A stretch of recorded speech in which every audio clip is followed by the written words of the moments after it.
being discriminated against for literally just getting married, because they also tried to tell my husband that we were rushing things. Welcome to More Than Inmate's Girlfriend. I'm your host, Jay, and this week we are taking it to a new country. I don't know if you guys have ever wondered about what other countries do and are like, but I really have. And one of the things that me and AJ are trying to do is look at different countries and what they're doing, the good and the bad. And obviously the easiest one to hit was Canada. So Kelsey today is joining me. She is such a sweetheart, and she gets to tell the story of her and her man's relationship and a little bit more about what the Canadian prison system is like. We are also going to be speaking to him. So you're going to see that in some of the context, I'm skipping through questions that you would want her to be answering because I want him to answer it. I'm really curious about his side and his perspective. He is serving I believe she said 15 life sentence, but it's in the interview anyways. She says it, I believe. But it works a little bit differently here, and they're going to speak on that. So first we're going to talk to Kelsey, and then we're going to talk to her loved one, and that one will be, I think next month, will be coming up in the roster of episodes. So very much looking forward to it. It's a really great interview, and she really gets into what it's like and her experiences. So it's great.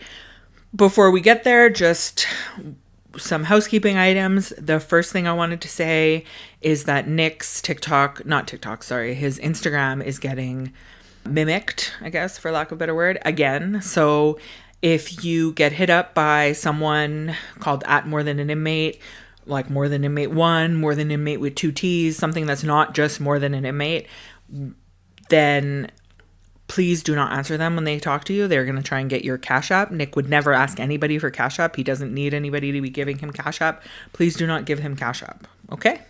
Thank you. These are not people that we know. So thank you to everyone who reaches out constantly and lets us know when there's a new account. Please just report it. There is only one More Than an Inmate account, and we would never ask you for money.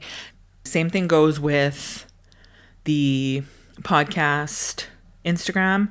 So @podcast_prisongf. We would never make another one or try and get you to give us money. That's not how we do things around here.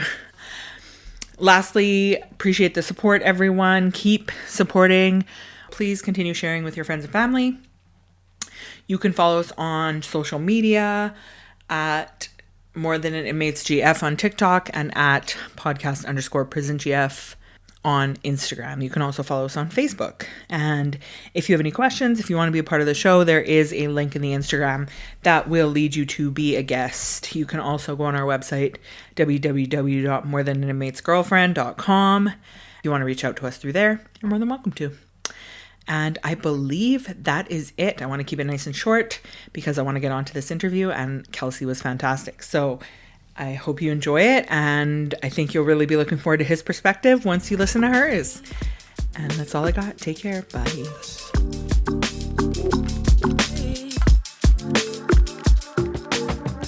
Welcome, Kelsey. I'm so excited to have you today. Another Canadian with me.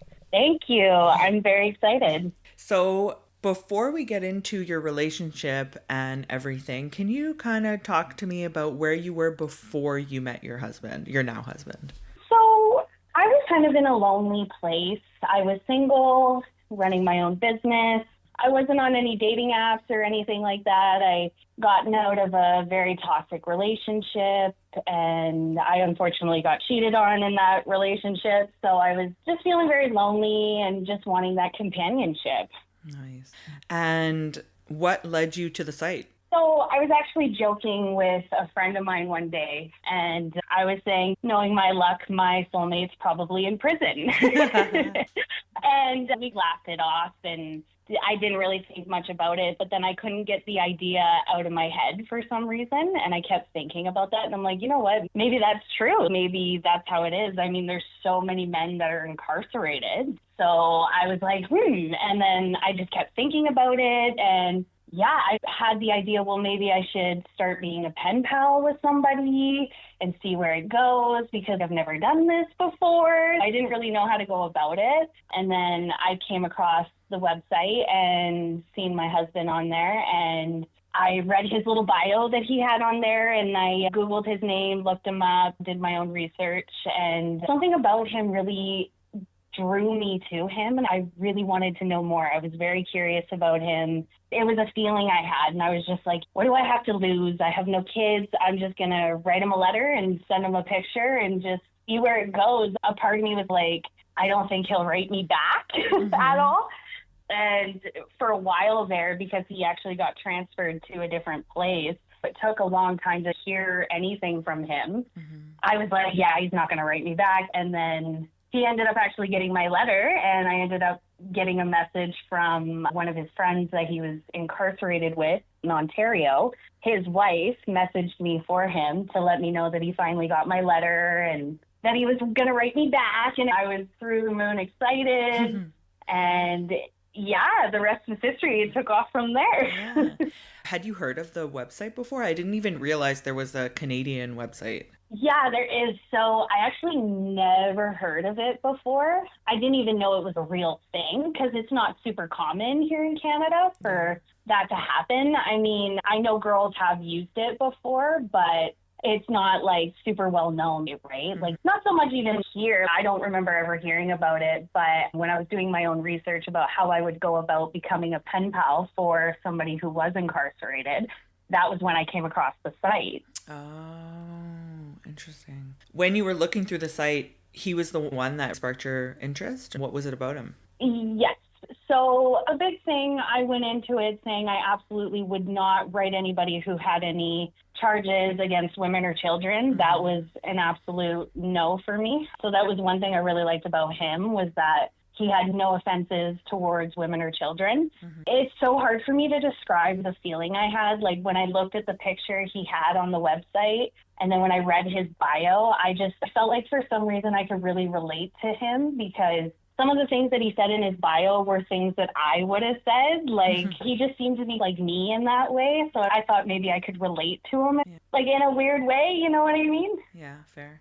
It was such an indescribable feeling, but I just knew. So in my history with the criminal justice systems and whatnot, the information is very open in the US. You can look up someone's charges, you can look up their picture and everything, and know the whole story. I find Canada's more private. Did you have difficulty finding information? A little bit, yes, because every province is different. So here in BC, we have this thing, it's called Search CSO BC. So we can look up first and last name of anybody and then basically look up their charges and their court appearances and who the participants were and their offenses and stuff like that. But in Ontario, it is a little different. So when I was researching my husband, I was looking at news articles about his case online. That was another reason why I was drawn to write to him, because you can't really believe everything you read online, right? So I wanted to know his side of things as well. Just wanted to hear him out, because I was reading a couple articles online about it, and even just reading it and going through it myself, I was like, these are all just stories. It's not true when you read about what actually happened. And then these news people writing articles about it back then. I mean, this was also back in 2009, right? So the internet was a totally different place, and it was more people just taking their opinion of what happened and then just kind of writing a story about it and putting it online for everybody else to see. True. But I mean, then as I did more research and as I talked to my husband more, and I found out what really happened, and then I was like, oh, okay, now I see, now I get it, right? Yeah. So he writes you back. Did you start as pen pals, or did it jump straight into a relationship? Well, actually, after he got his buddy's wife to message me to let me know that he got my letter, my husband's a little impatient. He explains it that he immediately wanted to talk to me. He really, really liked me. He was being impatient. So I ended up giving her my phone number to give to him, so then he could get a buddy of his to three-way me, so then we could have a quick phone call just so we could be like, hi, how's it going, you know? So we did that just a couple days later after I got that message. And then I think it was about a week and a half after we first spoke on the phone, I got his letter back in the mail. Mm-hmm. And I read it, and he sent a couple pictures of himself along with it, and I just fell in love. Right then and there. He was just so mature, so educated, so well-spoken. He's bilingual. He speaks English and French. He's got all these certificates. He was taking college classes. He's a barber. He just had so much going on for himself. Just seemed very mature, and I was just like, wow. And also he's easy on the eyes, for sure. And what was the experience, would you say, overall dating him versus your previous dating history? I guess in a weird way, we were kind of forced to do it old school and do the courtship first, because we couldn't be together, see each other, and do it how you normally would do it, right? Yeah. Also, at first, he was in a different province than me, and the distance was quite the issue. So we really did have to take it slow for the first few months. We had to get to know each other, have those deep emotional conversations, and write love letters back and forth to each other. And yeah, I think that was a good thing, because I'm so used to dating in the traditional sense where you're together 24/7 right away. You're moving very, very quickly because everything moves so quickly nowadays. And it was just a nice change, and it was different. And at the time, I think really wanted that, because none of my previous relationships worked, obviously. And so it was nice to do something different. For sure. I find it very, very different too. Yeah, definitely. Mm-hmm. So visitation, how does that work? Are you allowed contact visits? Is it behind glass? It definitely is not an easy process starting off. I mean, unless you're family with the person that's incarcerated, it can be a bit of a challenge. So you have to go through the whole approval process first. You have to fill out all the paperwork and send in photocopy of your ID, pictures. Also, every place can be a bit different, so they do tend to go about things a little differently. But once you become an approved visitor, then in-person visits are very common. The only time you will get a visit that's behind glass is if you get in trouble during your in-person visit for, say, inappropriate touching, flashing, if you're trying to bring drugs or cell phones in. If you get searched by the canine and the canine sniffs you and sits, then you're in big trouble. And then they'll limit your visits, right? It really depends on the CO that's working too, because some of them are kind of decent and they will just give you a warning and just say, don't do that again. Okay. But other ones can really be assholes, as I'm sure we all know. Like when you first get in there, they search you with an ion scanner, and they'll search your belongings, your keys, your ID, your change you can bring in for the vending machines. And if they get a hit of anything on your stuff, then they'll run other stuff in. They will give you a little bit of a break, but they'll make you sit in a designated area, which is right beside where the COs sit. When you're doing your in-person visit. And if you get in trouble during your in-person visit, when they've already gotten a hit of something on you, on like your sunglasses or your keys or something, then they'll be like, okay, your next 3 visits are behind glass, right? What is the scanner? You said ion? Yeah, it's called an ion scanner. Basically, it just scans for drug residue on your belongings. So your ID, your keys, your sunglasses, your zipper of your jacket or your sweater, the buttons, anything really like that. Usually for me, they just test my ID and my keys. And then once that shows up negative, then they're okay, walk through the metal detector and go get searched by the canine, right? And then there's a canine every time. Usually, yes. Whoa. I've never gotten searched by a dog. Yeah, I mean, it's a little nerve-wracking, but it's not too bad. You just got to stand in a line either by yourself or with other people that are there. And the officer walks around with the dog sniffs you, and you just got to hope the dog doesn't sit. Oh, wow. That's amazing. Have you seen the dog sit ever? No, not yet, but I have seen a girl, they ran her sunglasses through the ion scanner and they got a hit of cocaine on her. Yeah, so unfortunately her and her man had to sit in the designated sitting area. They call it the bubble. It's like a little bubble office that the COs all sit in and watch everybody during the visit. Yeah, so they literally had to sit right in front of that. So it's funny that you say that. Before, when I was allowed to visit Nick's, there's this table that is right in front of the COs. And the girls that were visiting their man or whatever, we become friendly, right, with them. And we would all joke around about who was going to have to sit there, like who was the worst one of the month or whatever. And it was always my friend. She was like, every time we're stuck in the front, right in front of the COs.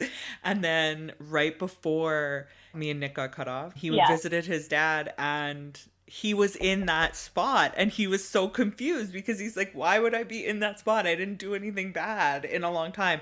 Then it turns out that they were cutting our contact and they were really mad at him. So he was in that spot. Oh my God. It's funny. The thing too, it's really up to the COs. It really depends on their mood sometimes too. Fair. Do you get patted down? I haven't had that happen to me yet personally, but I have heard of that happening. I think for the most part, just from what I've heard, they don't really pat you down unless they have probable cause to. Are you allowed to bring anything in with you? For the in-person visits, no, just except for change. Okay. I wasn't sure because I've heard of places where people bring food and stuff for their loved ones, like food from home and share a meal or whatever. So I wonder if Canada... I think during like the holidays, they do allow something like that in certain places, but I know where my husband is, they're pretty strict about that. Okay.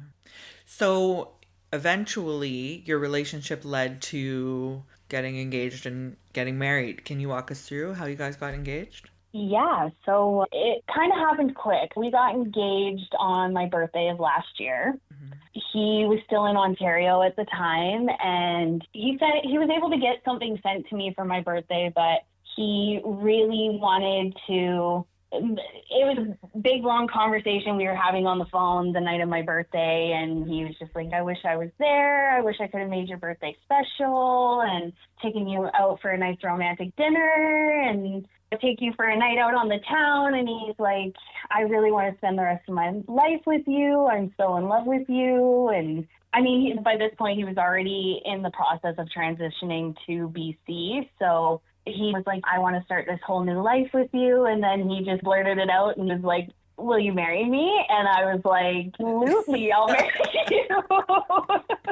Because I was a little drunk. It was my birthday, right? So I just came back from having dinner with my friends, and I was sitting at home having a couple glasses of wine. And I was just like, absolutely, let's do it. Let's get married. And even before this, he already bought me a diamond ring and a diamond necklace. Wow. But he said that it was just a promise ring. But he was like, it's actually supposed to be an engagement ring. I just didn't want to scare you off, so I told you it was a promise ring. And I'm like, you are cute. Oh, wow. And then what was the process to get married? Oh, God, that was hell. I mean, I was the happiest I've ever been. I never in my whole life thought that I was ever actually going to get married. So I was like really happy, and a part of me was thankful that it was a prison wedding because not a lot of stress planning it, right? Yeah. It was still stressful for sure because doing anything with the prison system is irritating and just stupid. So we did all the paperwork, applied for the wedding ceremony to happen there. I got the marriage license, booked the marriage commissioner. We did all that, was able to get the cake because that's the only thing you're really allowed to bring. So everything was in motion to happen. And originally we applied for PFVs, private family visits, which are the overnight stays. Yeah. I guess other places call them conjugals. Around the time we got engaged, we originally put in our application for it. They took so goddamn long, way longer than they were legally supposed to, according to the policy, to even review our application and give us an official response for it. They dragged that out as long as they possibly could. And then literally 2 weeks before our wedding was set to happen, the warden of where my husband is finally gave us a written response and denied us for a PFV following our wedding. his reasoning was because we were not married yet, but you don't have to be married in order to get approved for a PFE. But there is certain requirements still on top of it, right? And we met every other requirement. So he said that to us, and we were just like, did you even read our application at all? We're literally getting married and applying to have a PFE right after our wedding ceremony. So I got a little frustrated, and being the fiery, stubborn redhead that I am, I emailed the head of CSE out in Ottawa, which led me to emailing with the Pacific Region head of CSE and telling them everything that was going on. And I did threaten legal action because I felt like we were being discriminated against for literally just getting married, because they also tried to tell my husband that we were rushing things, and they literally tried to give us every roadblock they could along the way. Just because they felt like our relationship wasn't serious enough. Yeah, so that was a big, long battle, but thanks to me emailing who I emailed and saying what I said, the BC head of CSC took it upon himself to rush an approval for us. He was like, I took it upon myself. I approved you guys. Congratulations. Hope you have a wonderful wedding and a great honeymoon. So it was very rushed, the whole thing. But we finally got it, so we were very happy about that. And then the wedding, a couple of hiccups there. So both me and my husband were separately informed literally 15 minutes before the actual ceremony was about to start that they mysteriously lost our wedding rings. Yes. So that was a whole ordeal. A couple of the COs were also making comments insinuating that my husband stole the wedding rings, which was impossible because I packed the bags of all the wedding stuff, right? I put all of his wedding stuff, his outfit, his shoes, everything like that in a separate bag, and I put our wedding rings in my wedding bag, my wedding stuff. But when I first got there, the CO that was processing all the belongings took the wedding rings because they had to go get appraised first before we could add them to his list and use them for the ceremony, right? Wow. Okay. Yeah, so I saw her look at them while I was sitting there waiting for her to finish processing my belongings so then they could process me through. I was sitting there and I watched her bring them up over the desk because the desk in the front is quite tall. You can't really see what's going on behind there, obviously. And of course, they don't have cameras in that area, so that's just perfect. So I saw her hold the rings and look at them, and then she brought them back down, and then somewhere from there to 15 minutes before our ceremony, they mysteriously disappeared, apparently. Whoa. Yeah, so during the ceremony, I was like, this is my wedding day. I'm going to try to make this the best day I can. This is supposed to be one of the happiest days of our lives. So I just said, you know what, screw the rings. We don't need them. Let's do this. And yeah, so during the ceremony, my husband actually used the ring that he was already wearing on his hand to put on my ring finger just for the purpose of the ceremony. And the special programs officers that were there supervising our wedding while it was going on, they rudely told us that we couldn't do that, and I had to take the ring off my finger immediately. Oh my gosh. Yeah, so my husband got a little frustrated with them because they just kept saying comments and just being rude, really, and just the tone that they had with both of us was not only frustrating for him, but it was also super frustrating for me. And I just kept biting my tongue because I was like, I'm in a prison. I can't really ream them out or anything like that. I'm like, this is my wedding. But also they refused to give us any forks or plates for the wedding cake. So the only thing they gave us were these little kids' paper cups. Are you serious? Yeah. So basically we were eating cake with our hands, but overall we really did try to make the best of it. And I honestly was happy just to finally be married and be Mrs. Peppings. And honestly, what wedding doesn't have some drama, right? Did you have any guests? Were you allowed? No, I wasn't allowed to bring anybody. My husband was allowed to bring a buddy of his that was actually his cellie at the time, just so we had a witness just to sign the marriage certificate.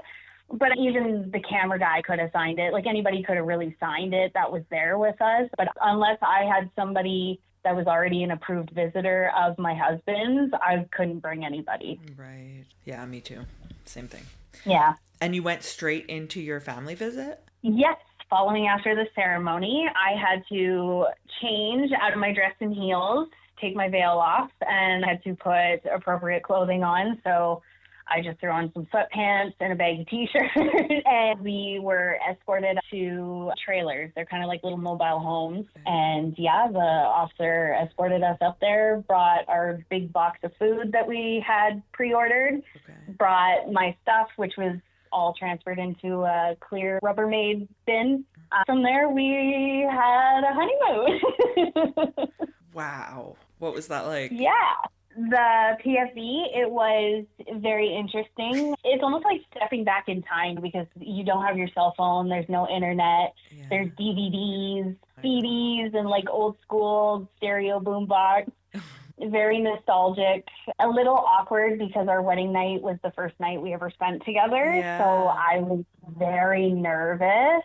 Honestly, it ended up being one of the best nights of my life. Aww. I can't even imagine. To me, the idea of being like alone with my husband without prison guards watching me is so abnormal. I can't even envision it, to be honest. Yeah. I mean, you are alone, but the guards do come by at certain points of the day and they do count. They'll cop knock on the door and they just want to see both of you to make sure you're both okay and safe and whatnot. Whoa. They do that probably, I would say, about 5-6 times a day. Wow. And can you go outside at all? Or are you stuck inside?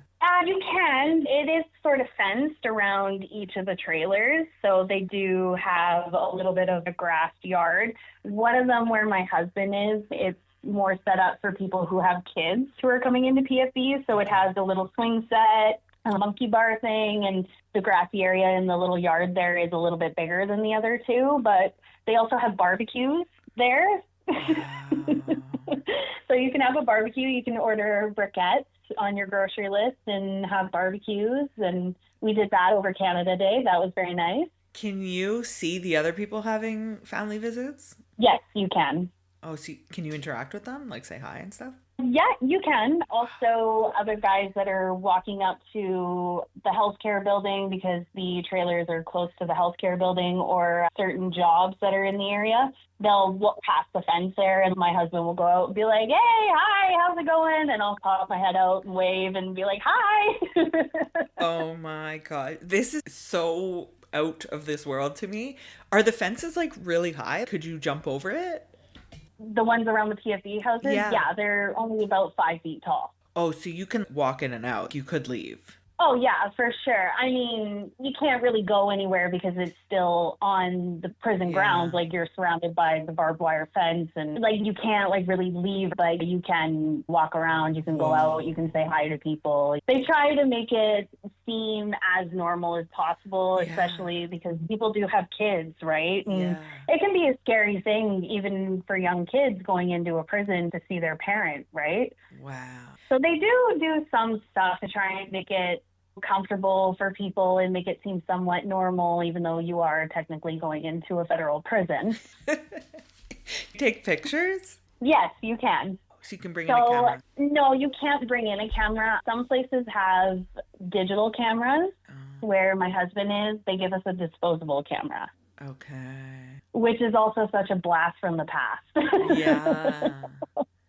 And how does the food situation work? Do they pay for your food? No, we have to pay for our food. Either my husband will pay for it out of his prison account or I will send him a money order or bank draft. They go shopping at a grocery store, I think a few weeks before the scheduled PSE, and they do all the grocery shopping. We put in a list, we pick what we want, and then he'll put it in, and then they go do the shopping, and they put everything in a freezer until our PFE comes, and then they take everything out the night before, put it in a fridge. It's in one big cardboard box, and then they bring it up with us on the cart with the rest of our stuff when we're going in. This is amazing. How cool. Yeah, I can't complain. The PFE, I'm very thankful for them, for sure, because especially since we can book them every 6 to 8 weeks, that is super awesome. I mean, selfishly, I would love to have more alone time with my husband, of course, but I'm not going to complain. 6 to 8 weeks is really, really good.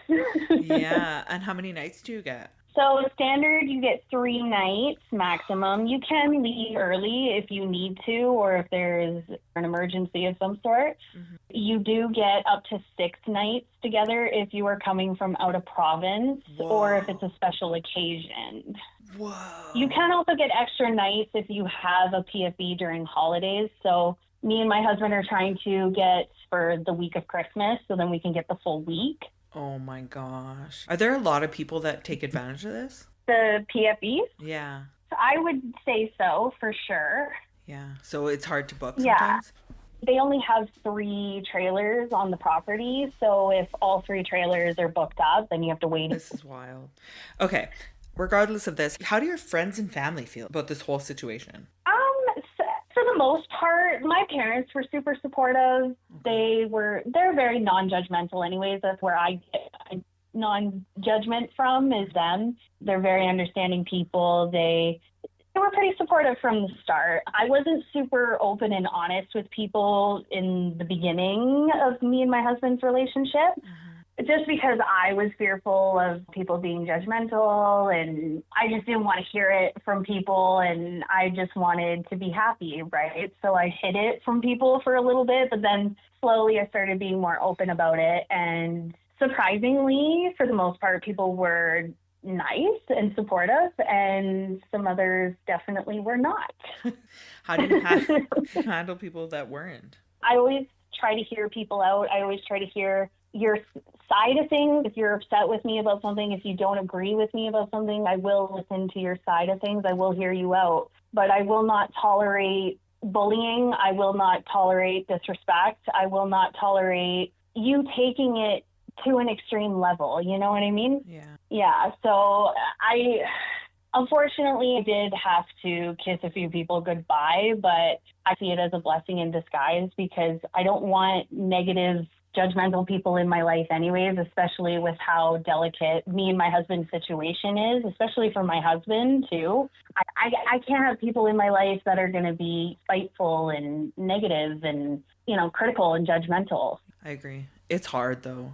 I found it really hard sometimes. It is, for sure. Friendship breakups definitely suck, for sure.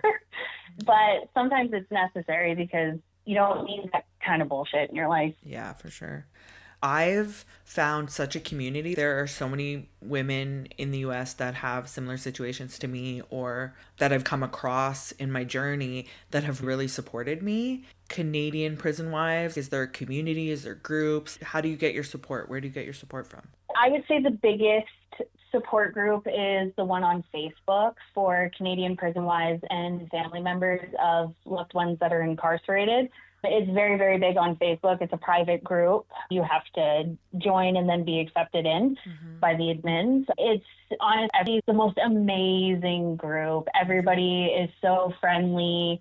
Even if somebody's like, oh, I got a really stupid question, they can ask it. And the ladies are just so amazing on there. They're like, no, it's not a stupid question. I didn't know this either. And everybody's so informational and welcoming and non-judgmental. And yeah, it's a really, really amazing group. We definitely need more in-person support groups, in my opinion, just in every area. Because I think it would be so amazing if we could just meet up even once a month and go do something fun, like go to the movies or go out for dinner, and just support each other and be there for each other emotionally, because it is hard to make friends the older you get, and especially when you are a prison wife, it's hard to really have friends that can relate to you. So I definitely think that's something everywhere needs. We need more in-person support groups. I agree.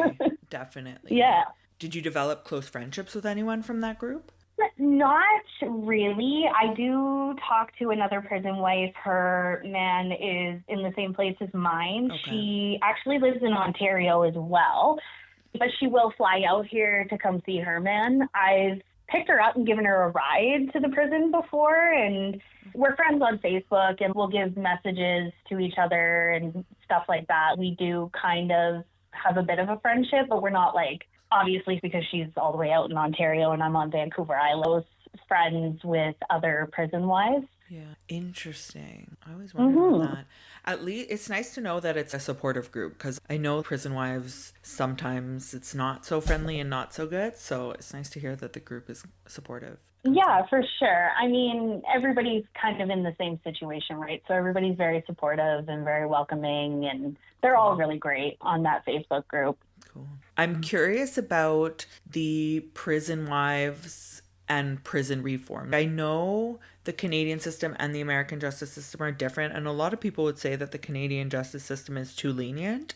Right. But then I've heard and I've spoken to people that are Canadian prison wives, mostly on TikTok, that are a little bit more outspoken, and there is actually a lot of problems and a lot of trouble getting paroled and stuff like that.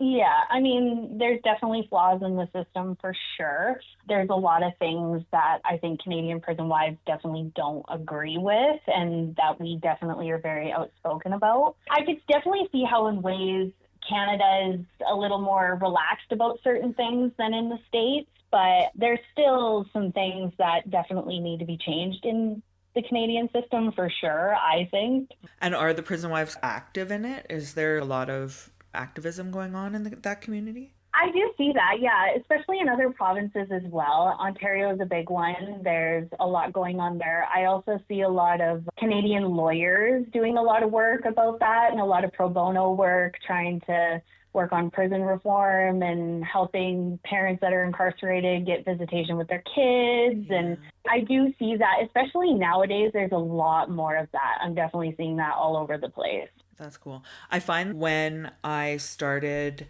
like with Nick and stuff, I've learned so much about the judicial system. People ask Nebraska and how it goes and stuff, and people will ask me about here, and I'm like, I have no idea. Do you find that you learned a lot more about how stuff works and how legislation works since being in the relationship? Oh, yeah, definitely. My husband's been incarcerated for over 16 years now, so he knows the system like the back of his hand. Yeah. Definitely, because like even being Canadian myself, I have had a couple family members in the past that have been incarcerated, but I didn't even really know much. So yeah. I didn't know how things worked. I didn't know how it really was. I just thought it was just like what you see on movies and TV, right? Yeah. So definitely being with my husband, it's been very informational for sure. That's cool. And what would you say are your coping strategies to deal with everything? You guys have it a little bit easier because you do get spend a lot of time with him, but you also have a lot of downtime and a lot of stigmas and a lot to deal with. For sure. What do you? It's still hard, of course. It's hard being in this type of situation for both people, really. So for me, a big thing that's really helped me cope with it is kickboxing. I train 2 to 3 times a week. That has been an amazing outlet for me. I believe physical activity is very good for your mental health. I actually think it's better compared to taking pills for mental health issues. Yeah. So that's been a huge thing for me. I'm also a very big reader. I love to read in my downtime. I love to sit out on my patio and have a fire and stick my nose in a book. Not to sound like too much of a nerd, but also just doing things that emotionally fulfill me. I started going back to school. I'm enrolled in online college classes. I'm working part-time.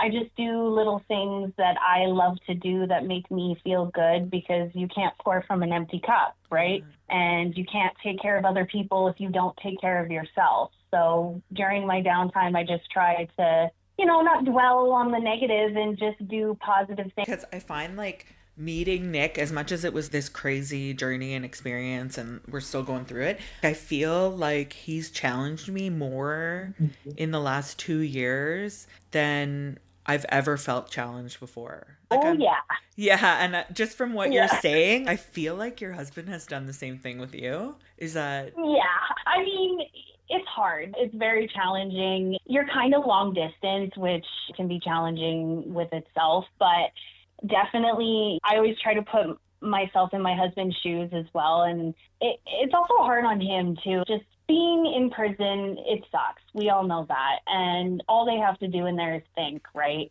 And so sometimes it can be hard. Sometimes we'll have arguments, we'll butt heads, but I'm a big believer in communication is key in a relationship, but being a prison wife, sometimes you don't really get to communicate. There's lockdowns, phones get broken, they might do something stupid and get in trouble, get thrown in the hole for 2 days, you know what I mean? So sometimes you can't exactly communicate with each other, but forgiveness is a big one for sure. Also, just recognizing as long as both people are, the love's real, then you'll get through anything. I agree. So what's your whole... Well, my husband actually is just starting the parole process. Yay. Which is very exciting. So we're just getting together the support letters from everybody that we need, getting a full-time job lined up for him. Either he gets approved for parole and moves to a halfway house for 6 months to a year, or he ends up moving to a minimum security facility. Hopefully the one closest to me would be nice, so then he's only 20-30 minutes away from me. Yeah, and then from there he'll be getting released. So we're going for either or, hopefully whichever one we are happy with, because then he's one more step out the door, and that's the main goal. When is his earliest? Original sentence, he was sentenced to life 15 years before the possibility of parole, and he's currently been in for just over 16. So he can go up for parole really any time. So that's why we're just going to be starting it. We're just getting his parole plan together with everything that he needs so that he's prepared to go up against the parole board and present his case and hopefully get approved. Wow, that's exciting. I'm genuinely curious, and he will be coming on the show as well to answer more specific questions to do with the prison. Yes, he's very excited about that. Yeah, I love it. I'm so excited, and that's why for people that are listening to this interview, there is some gaps because we will be getting some answers from him, and I wanted to save some of the questions from him. But people are going to meet him soon, and I would love for you to just talk a little bit in ending this interview about him, what kind of person he is, and what makes him so much more than the mistake that he made at such a young age. Yeah, for sure. Honestly, he's a hard worker. He goes after what he wants, and he doesn't stop till he gets it. He's also a big animal lover. He's the sweetest guy ever. He's definitely a smooth talker, for sure. He's definitely got away with his words. But honestly, he's just really nice and kind-hearted, and you're going to absolutely fall in love with him as well. I cannot wait. I have so many questions because it's so different. And yeah, I'm so very much looking forward to meeting him and being able to pick his brain a bit, because we haven't been able definitely to have anyone Canadian on here yet. So I very much look forward to it. Thank you so much. Sure. Yeah, thank you. Yeah, I feel like I've gotten to know so much more about the system and your relationship. So thank you so much for the time. Okay, take care. Yeah, you too. Bye. Bye.